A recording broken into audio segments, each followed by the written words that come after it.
Nabi SAW menyebutkan dalam hadis bahwasanya kencing unta itu ya boleh diminum dan wanita Ansar menggunakan untuk rambut mereka, menyuburkan rambut mereka.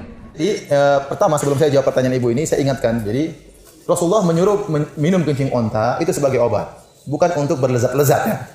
Bukan dianggap kopi atau teh kencing unta. Sahabat Nabi itu nggak ada yang yuk minum kencing unta yuk, nggak gitu ya? Nah ini jadi Abu Bakar, Umar, Utsman, Ali dan seluruh sahabat yang jumlahnya puluhan ribu itu nggak pernah diriwayatin minum kencing unta.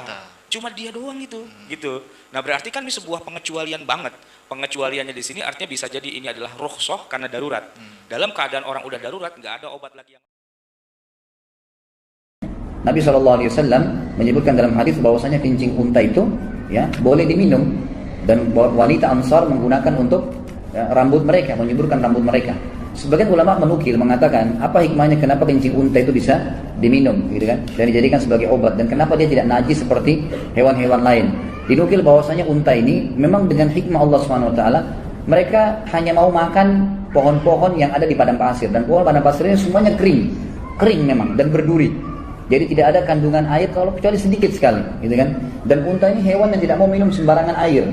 Jadi kalau ada air tergenang dia tidak langsung main minum saja. Dia menunggu dan mencium pada saat tidak ada bau baru dia minum air tersebut.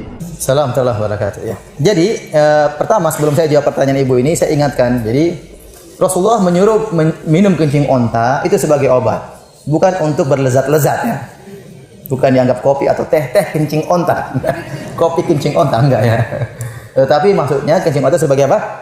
Obat. Karena perintah tersebut Nabi tujukan kepada orang-orang yang demam di kota Madinah, sakit, maka Nabi suruh mereka minum kencing onta dan minum air susu onta dan ternyata sembuh. Ternyata mereka sembuh dalam hadis Sahih Bukhari dan yang lain, kisah Qur'ani. Baik. Masalah minum air kencing unta itu kan hadisnya sahih, tetapi oleh kebanyakan ulama itu tidak diterima.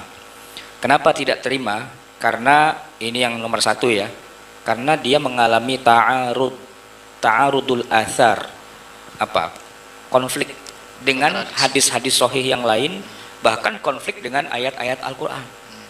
Konflik. Kenapa? Karena secara umum hadis-hadis itu menyebutkan bahwa yang namanya al-baulu ya, air kencing itu najis. Kenapa kok tiba-tiba Nabi nyuruh orang itu minum air kencing? Jadi walaupun hadisnya itu sahih, tapi kalau bicara dalam tataran hukum tidak lantas membuat air kencing onta itu hukumnya berubah jadi halal. Dia tetap najis. Nah kan pertanyaannya begini, tapi kan Nabi nyuruh minum. Nah bagaimana menjawabnya?